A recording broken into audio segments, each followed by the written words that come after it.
Hey, folks. Yes, I know it's a midday show.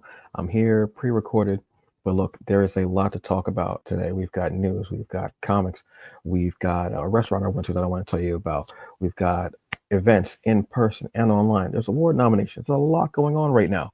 Okay? So we're going to talk about it all in a few seconds. Are you ready? Let's go.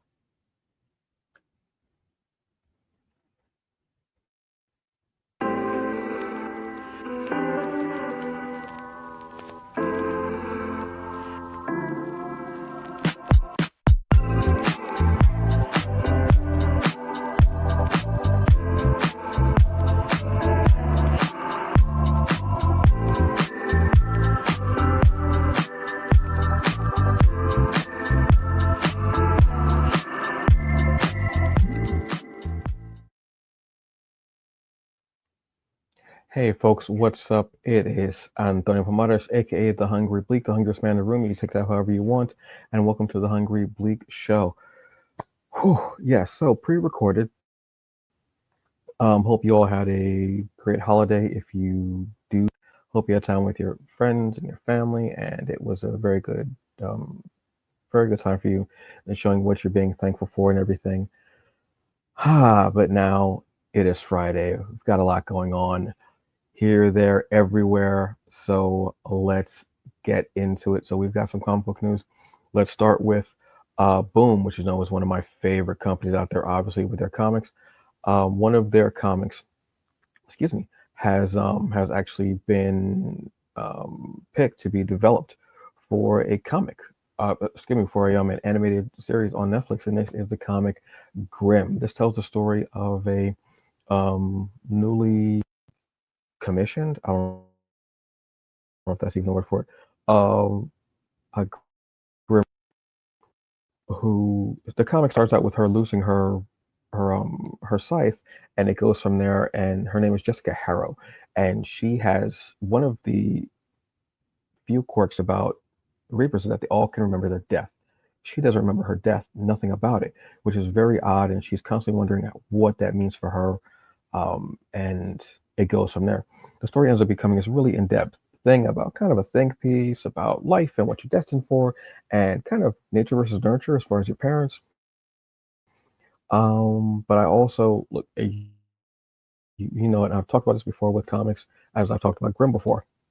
I love the personification of death, or the embodiment of death, as a person or as beings, as a core, as a group of individuals. I think it's just very interesting, and not necessarily the usual Grim Reaper with the hood and the scythe and everything, but like this comic, how it deals with the whole mythos behind death and the Grim Reaper, and how there are different Grim Reapers all throughout history and time, and they're also different.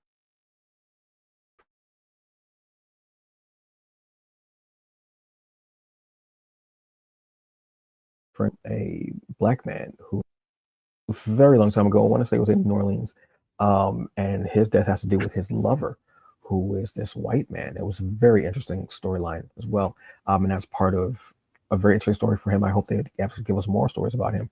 There was another one who was this rock and roll musician and famous and like 80s hair band type of rock and roll.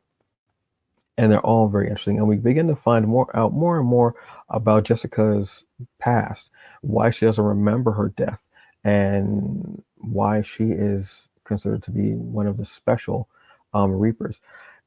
Absolutely love this comic. I'm so happy to be getting an animated series. I would love an animated or a live action series about this comic. It's awesome. And it's going to be on set to be on Netflix. I love the idea of this. Like I said, sometimes I'm just leery of how Netflix can be with animated and with. Um, I want this to be something that goes about 3, maybe even 4 seasons.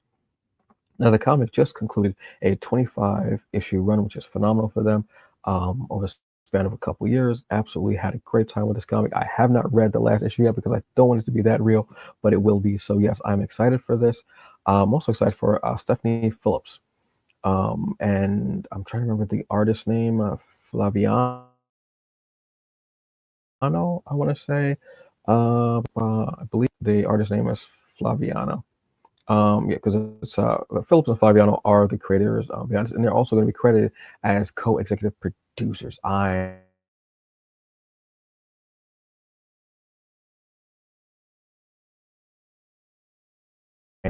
being a part of the show, the creator of or artist of or what have you, um, credits, but also getting those um those credits on the show as well. I think that's very important, and it really shows that it's needed and that they want the show to be there. So very excited about this one, which is awesome. Congratulations to you very much as well. Next up, we have the Zelda Awards. I've been talking about this for a minute because I want you all to go and check this out. I love that this is happening. Excuse me. Basically, what the Zelda Awards are. Oh my goodness, excuse me, folks. I don't know what's going on here. The Zelda Awards are an award show that is going to focus on the on women of comics. It is named after a very important and groundbreaking black woman in comics. It's named after Zelda Jackie Ormez. Hope I'm all pronouncing it. Ormez was the first black woman cartoonist in the United States. So again, having that name means something when you are the first black anything. That's like having something be the Jackie Robinson Gateway or the Jackie Robinson Awards. It means something. It's there and it's a very important. Excuse me. So the nominations are open. If you scroll down to the bottom of the page, well, not to the bottom, but to this section, you'll see nominate your favorite female creator. But then you'll also get more information on the show. You'll get information about Carla Moon, the storyteller, Madrano, who is the founder of the Zelda Awards. And then you'll see the committee members as well, who have an illustrious array. A couple of them I know of, and they're really cool people. But just having that type of award show is important for name recognition, for getting your name out there, for people to be able to see who you are and to know that you are doing it out here in whatever particular position you play on comics or in the comics, I say, excuse me, in the comic book process. Very dry. Been cooking all day. Apologize, but this is very important. I like award shows just for the sake of getting people's names out there. I think that's very important. People deserve to have that due and to be able to say, hey, I won an award for this comic or for my work on this or what have you. I think is amazing. And a lot of the award shows, let's be real, let's be honest, it is a plethora of the same names over and over again, even though there are many names in comics. So something like this, even though I'm not necessarily an award show fan, I like the fact of being like, oh, I didn't know about that comic. Oh, I didn't know about this person. Let me go check this out. And seeing what they've done, whether they're new to the business or whether they've been in it as a veteran or whether they're in between or whether they're crossing over for another genre, whatever it is, I enjoy that. I love that. So yes, I'm very happy to see this come about. So the Zelda Awards, they're going to be sometime in April. So you have time to get your nominations in and let's make it count. Truly and seriously.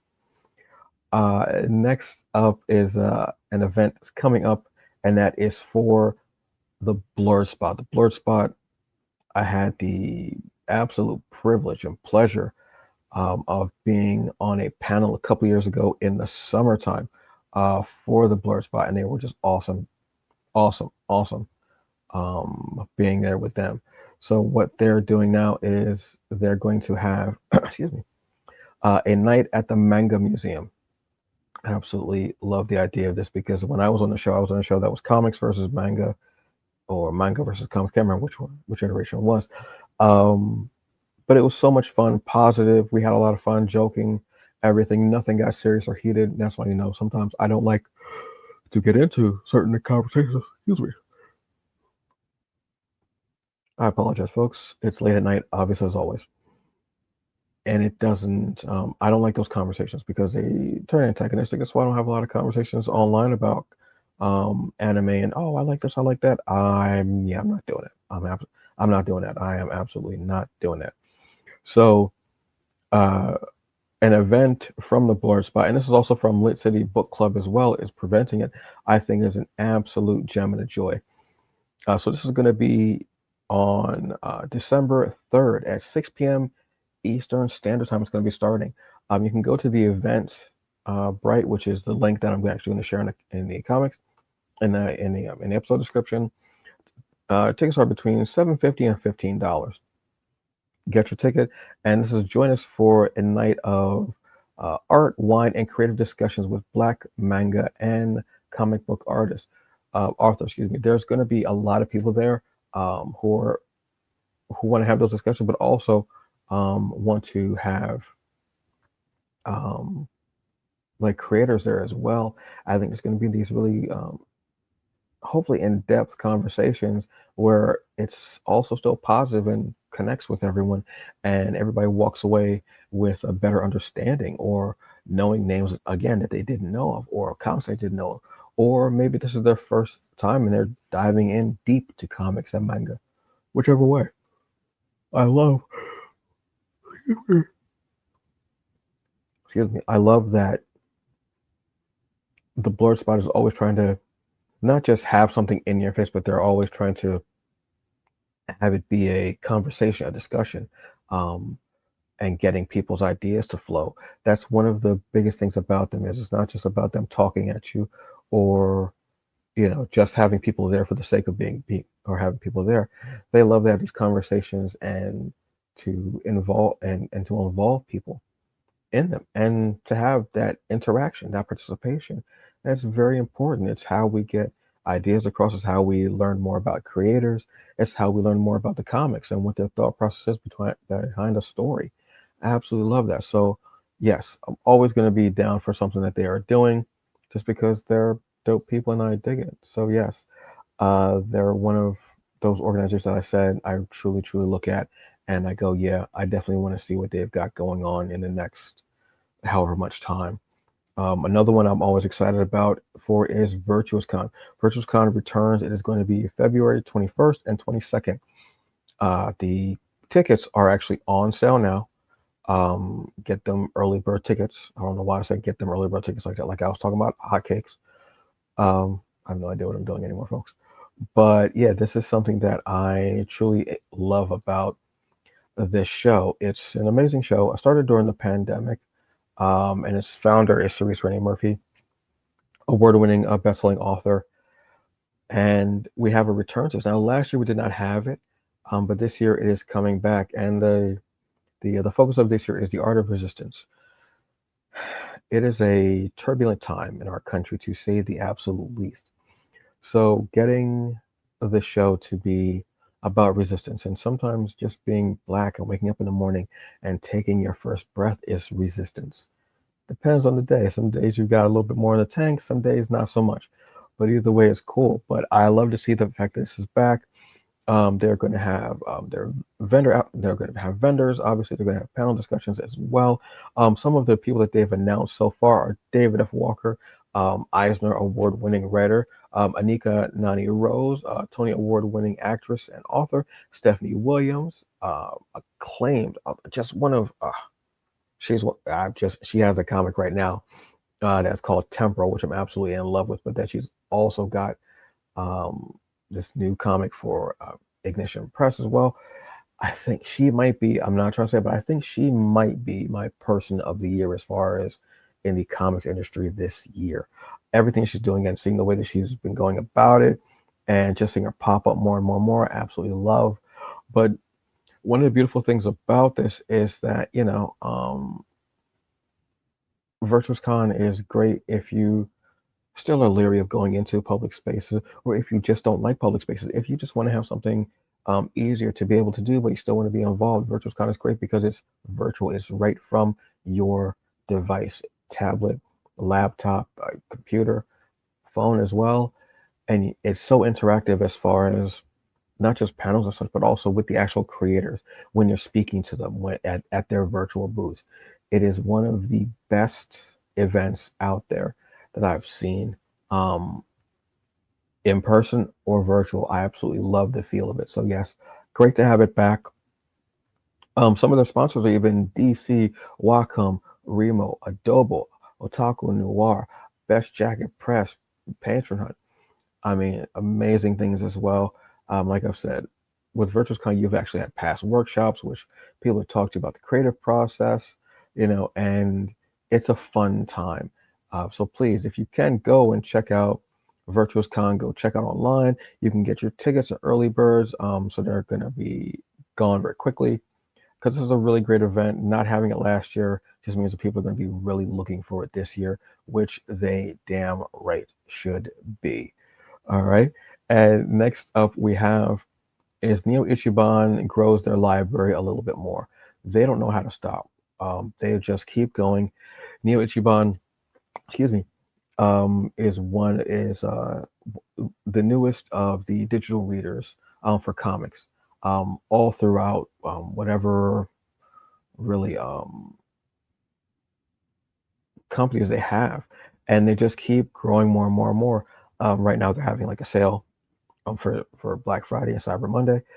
But they just added one of my favorite companies. Like I've said, this publisher is Mad Cave Studios. They just have that. So they keep getting more and more and more. They have Vault, they have Marvel, they have DC. They have so many different companies out there. Image, Dark Horse, Boom, I believe as well. And they just keep rolling with it. And they just opened up their beta app for iOS systems, not for Android yet. Look, they also have Legendary Comics as well, part of this. So they don't have them on Android yet, but they have started with iOS systems. The app is what I'm really waiting for. It's great to see them becoming more and more in-depth and involved. Like I said, this is from the same people who came up with Distillery a few years ago, which was headed in the right direction. But Comixology was just such a force, and it still is a force. I'm not going to say it's not still is a force, but I noticed that Comixology, certain publishers are not on there anymore. If you bought comics from them in the past, you still have them in your library. But if you're looking for them to have new releases on Comixology, Kindle, Amazon, what have, it's not going to happen. They're not there. And the thing is because they're going more with global comics. Excuse me.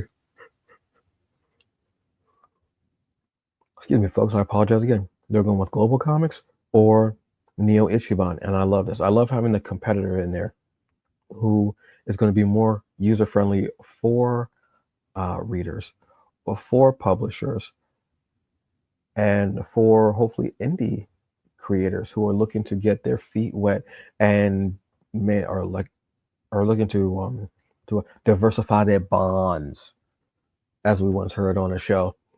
I love the idea of this. It's beautiful. It's great. Just actually, if we can. Oh, no.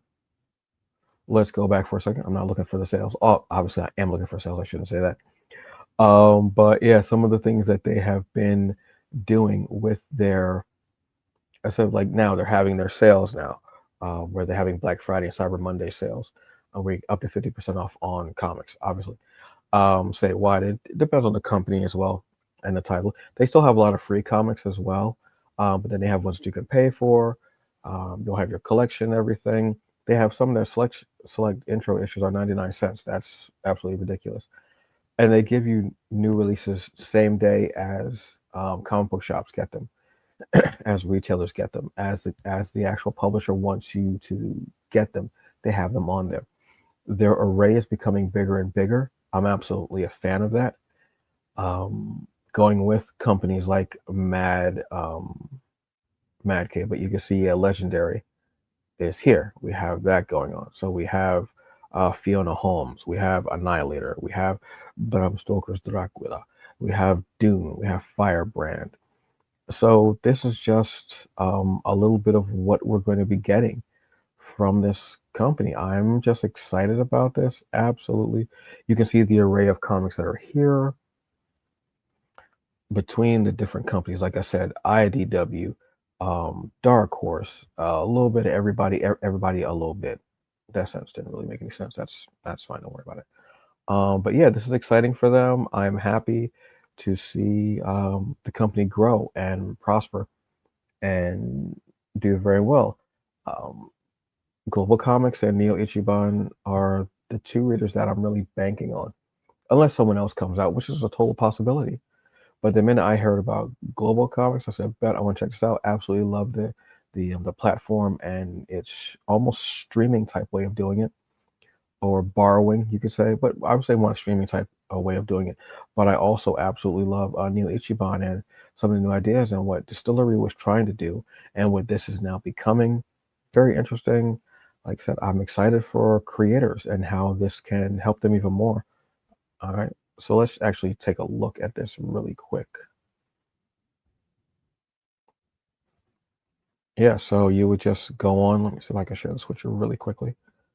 Yeah, so you would go on, you would um, apply for whatever, it's going to ask your device, and you go from there. Devices, and you go from there. iPad, iPhone, Vision Pro. Very interesting. I absolutely love the idea. So congratulations to them for continuously pushing and going for. I'm waiting for the app for Android, obviously, because I'm a what is it? My colleague would have called me a fandroid, but there we go. So that is what we've got going on as far as comic book news. A lot was in there, I know, but folks, there's always a lot happening in there, and I thought we would have known this already because there's just a lot happening in comics with readers and what have you. All right, so let's go on to Kickstarters, which we have a couple here. Um, So first, what we're going to do now, by the time the show goes out, I don't think this one will be out just yet. It might actually come out a couple of hours later. But either way, I want you to go and check out Musa, Lion of, excuse me, Musa, Lion of, why is this not working out for me? This is crazy. This is ridiculous. This is Musa, Lion of Mali, absolutely dastardly. So this is from Ray Comics. Uh, Basically, the tagline is Mansa Musa, the wealthiest man in history, steps off the pages of legend in this epic tale of family, magic, and empire building. Like I said, this is from Ray Comics, TJ Sterling.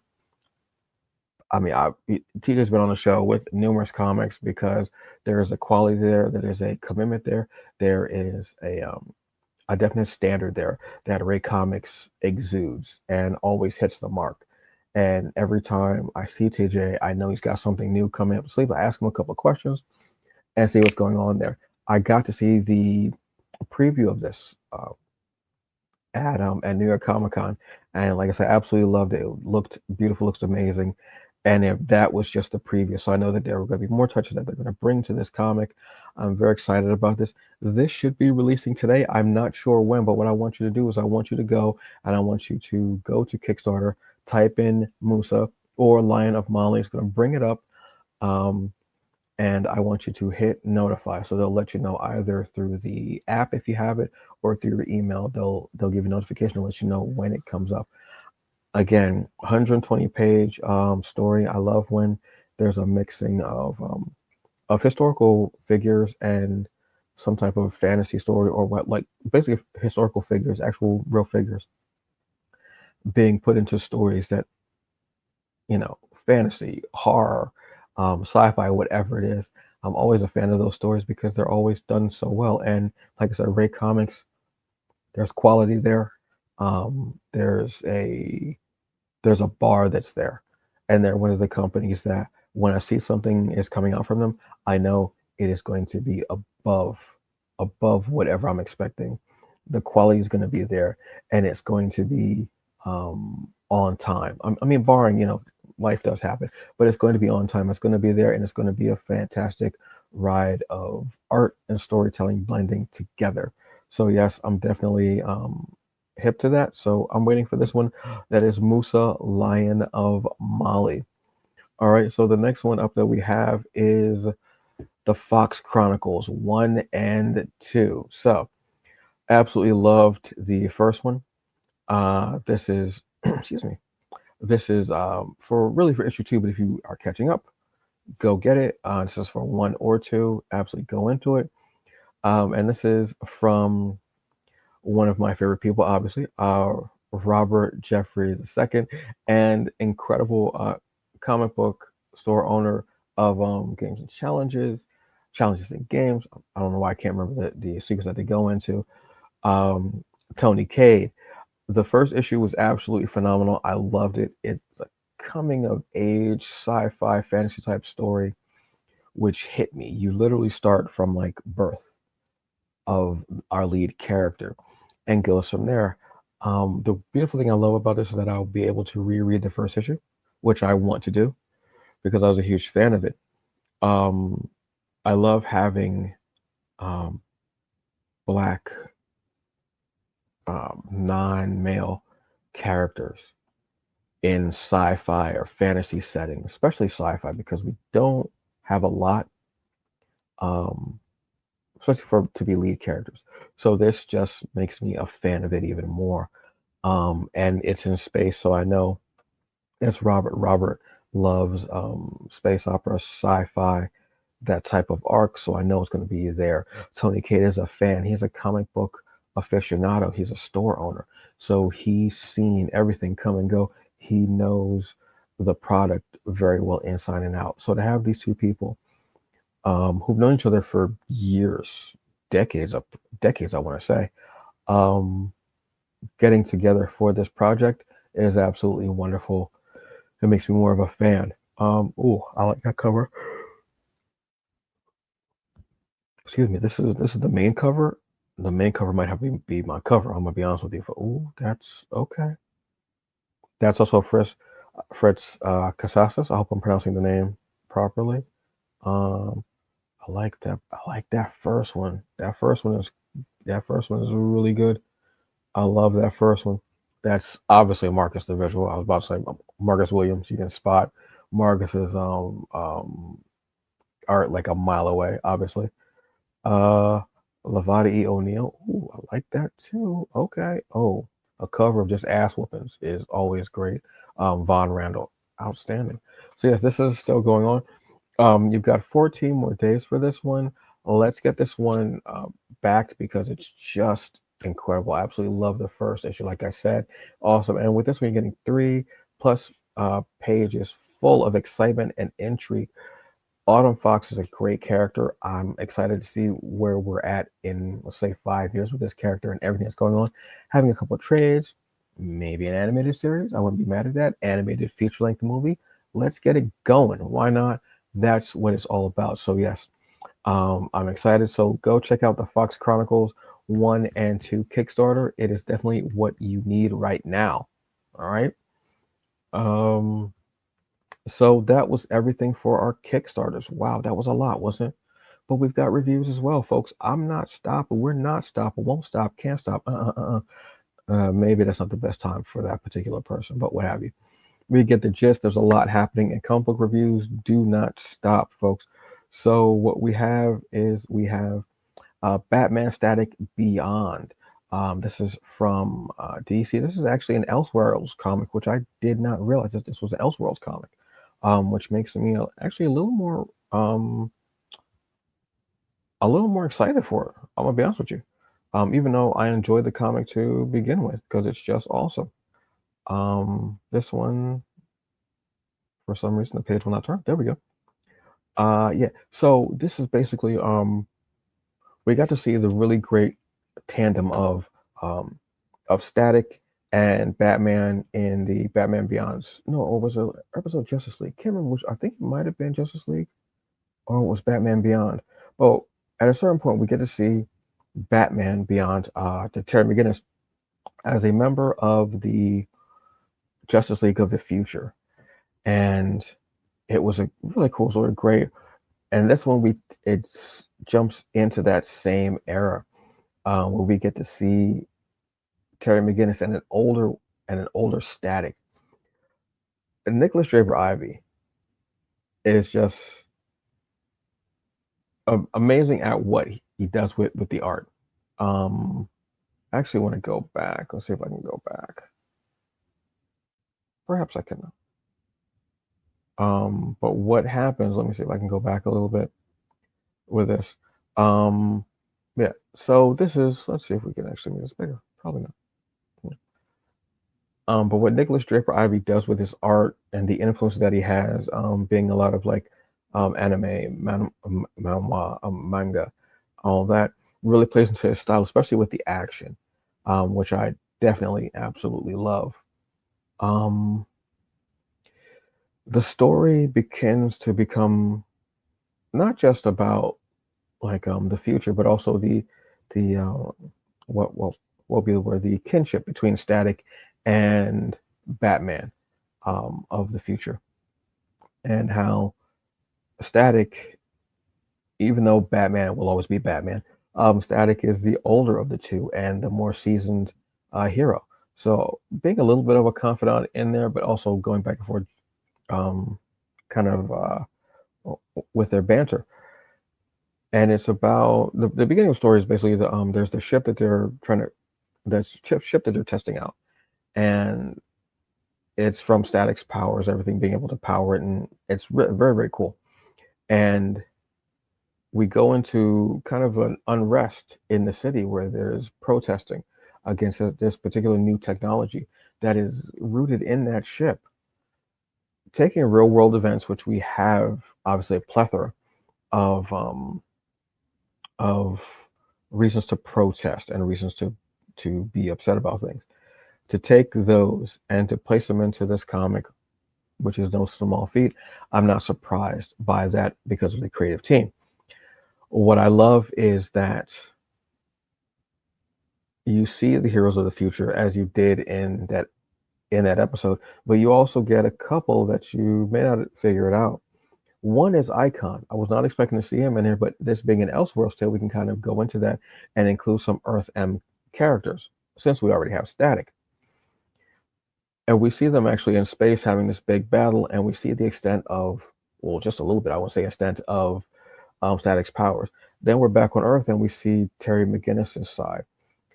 I love seeing Terry McGinnis being Terry McGinnis, just being the son. And this is younger Terry McGinnis. We don't get the older Terry McGinnis that we got in that one episode where we found out Terry's true origins and his true parents, or parentage, I should say. We're also introduced to a new character. I believe the character's name is Evan, who I'm wondering about. And he's a new character. Was one of the people who's protesting these new grids. I'm very interested in the story. I love Static. I love Batman Beyond. I started rewatching the series because of this.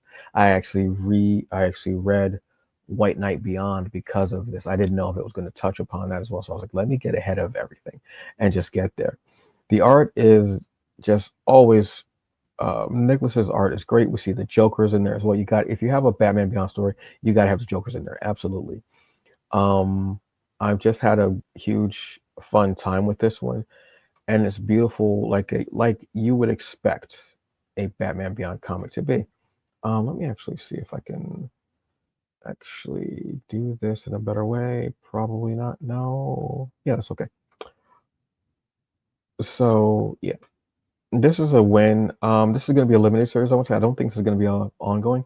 I don't think we have any ongoing Elseworlds titles that I know of. I don't believe that we do. If we do, that would be awesome. I would not be mad at that at all. But yeah, this is cool. Please go and check out Batman Static Beyond. Fun time was had by all, especially me on that one. So the next one we've got up is a comic that I was kind of caught off guard by. I didn't know where the hell to go with this one, but I was enjoying it because it was Mad Cave Studios, obviously. And this is a comic called Flow. Yeah, like I said, I wasn't sure where to go with this one, but I still enjoyed it nonetheless. Yeah, so I read the first issue of Flow, and this is from Paula Sevenberger, Claudia Balboni, Fabi Marquez, and Jody Trout. Basically, this kind of reminds me of those old school 80s horror movies, kind of in the vein of Carrie, where you kind of go back and forth into the future and well, I should present day and in the past, where there's a young girl camper who was made fun of and bullied by the other campers, and then we get in the present day where the ones who were the bullies and those bully campers, everything, they're having things happen to them that were linked to this past event. A young girl at the camp ends up having her period, and she doesn't know anything about it because her mother's not there with her, and her father refuses to talk to her about any of these changes to her body that are happening. Uh, and he doesn't want anyone at the camp, as far as the counselors, discussing it with her. Do not tell her anything. So some of the campers, the young campers, decide to take it upon themselves, and they decide, okay, we're going to tell her this, this, and this, and lie to her. We're going to tell her it's a curse, and this is how you break the curse. And they have her do these incredibly disgusting and horrible things throughout the summer to try to get her to get rid of her quote unquote curse. And while she does it, and she becomes to go off of her first period, her first menstrual cycle, she begins to feel better. So she thinks that these things are working because she doesn't know any better. I love the fact that this reminded me of like old school horror, like I said, 80s campers and bullying and things like that. And in the future, excuse me, present day, the campers that were there, they start having these moments. They start having visions. They start seeing things. One of them ends up getting like this red handprint on his shirt because when the young lady first got her period and she didn't know where the blood was coming from, she had blood on her hands. She went and touched the guy's shirt, and there was a red handprint on it. So little key moments like that. Yeah, so I'm interested to see what's going to happen. I believe 2 issues are out so far, which I need to read the second issue, but I enjoyed it. Like I said, sometimes I just like things that harken back to that old school kind of feeling. When is this, how is this going to stop happening? What happened to the girl? Because is she dead? Is she alive? I don't know. That's why I want to check out more. So yes, this is Flow. This is out of Mad Cave Studios. Like I said, this is the first issue. There are 2 issues out so far, I want to say. But yeah, this was that kind of old school feeling, and I had a good time reading it. So there you go. Next up, we're going to do is the Book of Kuro. Now, this, unbeknownst to me, was a preview, and I was upset because I wanted more. I wanted way more. But I'm excited because it's another comic that I like, so I'll take that. That's awesome. So this is the Book of Kuro. This is from Wiseacre Comics, the House of Wise, obviously. And this is created, written, edited by Frederick Littles, pencils and ink by, oh yes, my eyes cannot see, from Luis Ernesto Diaz Delgado. My God, that's a name after my own heart. Letters are by Frederick Littles, and covers are by Felix Emmanuel Eliai, hope I'm saying the name right, and Frederick Littles. So this is the story of this young boy whose village is razed, burned down to the ground, and who is taken in by this older master who teaches him to be a sword wheeler, swordsman, what have you, and to become this warrior, a samurai.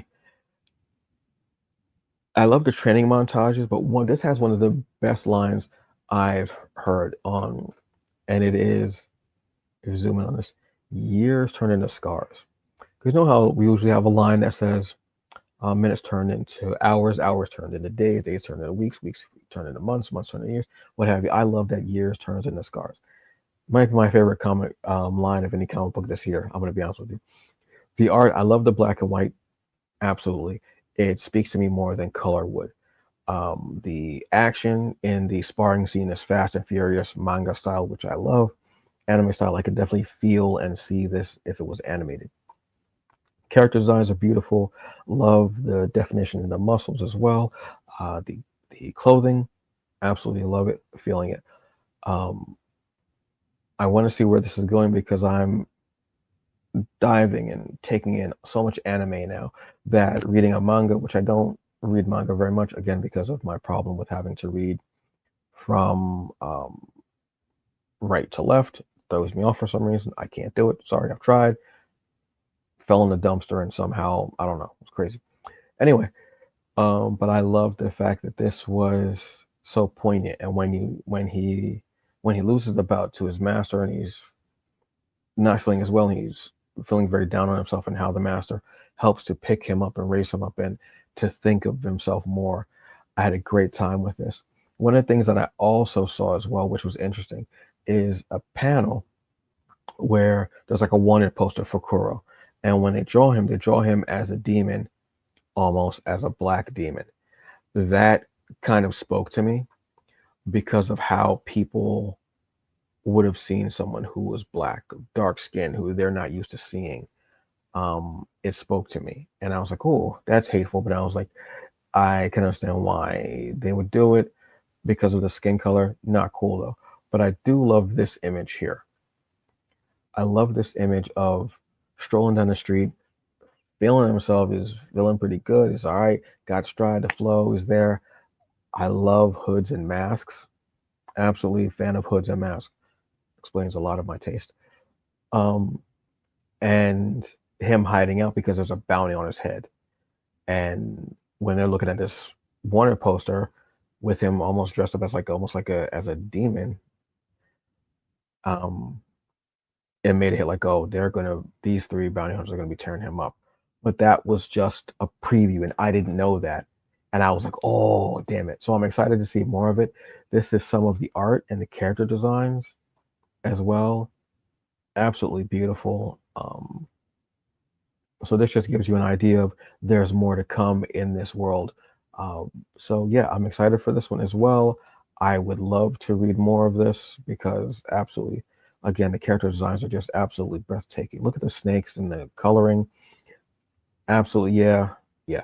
I'm definitely here for it. So this is the Book of Kuro, chapter one. But remember, this is a preview, and this is from Wise Acre Comics. And that is everything for comics, folks. Ah, whoa, there was a lot of comics there, weren't there? There were. But what I haven't done with you in a minute is asked you how you doing, how you feeling. Did you take your medicine? I'm talking about for physical, mental, or emotional well-being. I'm not asking to police you. I just want to make sure that you're the best you that you can be in all aspects. Okay? It's important. It's needed, and you're important, and you're needed, and you're worth it. You've earned that kind of respect, that kind of love, that kind of dignity. So please do. Even if it's just your vitamins, take them. They're making you feel better. They're making you be a better you that you can be so you can do what you got to do to make sure that you're good. Family, I know they be saying things like that. Loved ones as well. Work, I realize it. Do what you got to do today so you can do what you want to do tomorrow. That's always the rule. That's always the rule. All right. Don't sit and let anything stress you out. Take breaks from social media. Breathe. Get a hobby. Take a walk. Go outside, get some sun. I know we're not getting a lot of sun now, so it's difficult, but get a little bit of sun on you. It's cold, so bundle up, please bundle up. Take your emergency, drink some tea. You know I'm all about tea. Relax, sit, watch a movie, you know, stretch, do whatever you can to be the best you that you can be, okay? You're important and we need you. All right? All right. So here we have our next spot. We've got the hungry spot. Yes, I know I keep changing the name, but I like this name for a particular reason. I'm not going to tell you why because it's an inside joke and I think it's funny. You know, I have a odd sense of humor, so don't worry about it. So this past weekend, short notice, I was in New York uh, and went to a museum, which was actually beautiful. Went to the Studio Museum in Harlem. Absolutely breathtaking, beautiful exhibits. Please go and check them out. There was 6 floors. We only got to do 2. It's great. And we went to breakfast. We went to breakfast at this really great place called the Morning Star Diner. It was just beautiful, absolutely beautiful. And I had a great time there. Excuse me. The diner is on. Oops, let me get this up. The diner is on Shabba-doo. I want to say it's on Second. Yeah, so it's 949 Second Ave. Um, this was just such a nice place. First off, the place inside was a small little diner. Obviously, the diners are small, but it was so beautiful. Brilliant light inside. Had one of the nicest staffs possible. Just absolutely beautiful, lovely people. Just a great way to spend a Saturday morning. They made it so nice, and they had just everything there. Beautiful. My friend Lois, I've talked about Lois before. Lois ended up getting a waffle, which looked nice, light and fluffy, um, and scrambled eggs with tomato and spinach. I wish I'd gotten scrambled eggs with spinach, but I did have best, the best turkey sausage links I've ever had anywhere, ever. At any diner anywhere, and that's no shade to any diner. They had the best. And I love the way that they cut them up or kind of cut them. They like it was a whole link, whole shaboing boing. Says what have you. Shablicky. But the way they had it is they had it like they had like slices, which made it perfect for me to cut and eat them in slices if I wanted.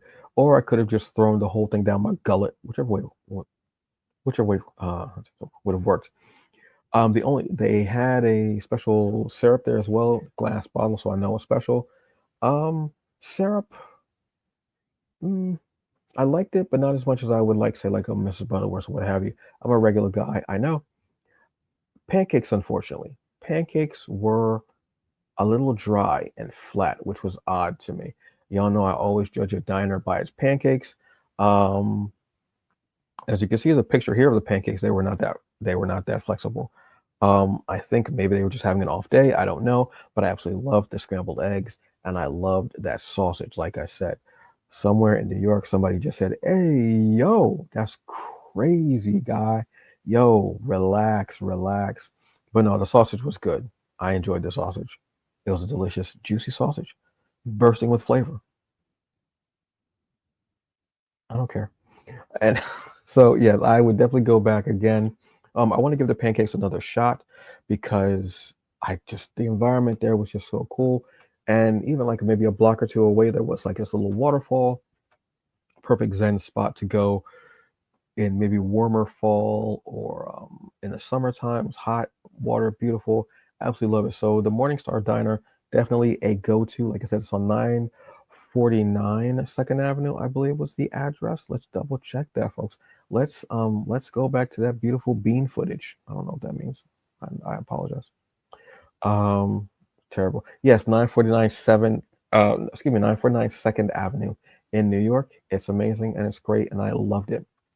So, folks, that is the show. Yes, I'm kind of going rapid fire with some things because, well, got a lot going on. So, to do some housekeeping right now, to do some admin, uh, later today, 7 p.m. Eastern Standard Time, I will be live and I will have Robert Jeffries II and Tony Cade to talk about the Fox Chronicles Volume 1 and 2 Kickstarter. They're going to be here talking about that. We're going to be having a great time with that. Like I said, it's a great comic, so I want to know what's in store for the story to be. What's in store for issue 2? Where does the story continue? I also want to know how long they want us to go on. Like, do they want us to be just like a confined trade? Are they looking for a longer series? I'm interested because, like I said, like I said, this is a comic that was really cool. I still have the extra single issues out, and they're beautiful. So I need to go and reread that. Dang, I get to go and reread a really good comic that I like and have fun with that. All right. So we had a very full show. We talked about comic book news. We talked about events. We talked reviews. We talked about diner with amazing turkey shabliki blockies, the turkey shaboing boings, the turkey the turkey gullet monsters. I don't know what you want to tell me. That's a lot, folks. That's a lot there. But look, I will see you later today, 7 p.m. Eastern Standard Time. YouTube, Twitch, Facebook. Look for the Hungry Bleak channel, and we shall so appear. I don't know what that means. All right, so you have a very good one. Enjoy it. Please be safe, and I will see you next time around. All right, bye. The Hungry Spot, remember, the Hungry Spot. It's a beautiful place. I love it.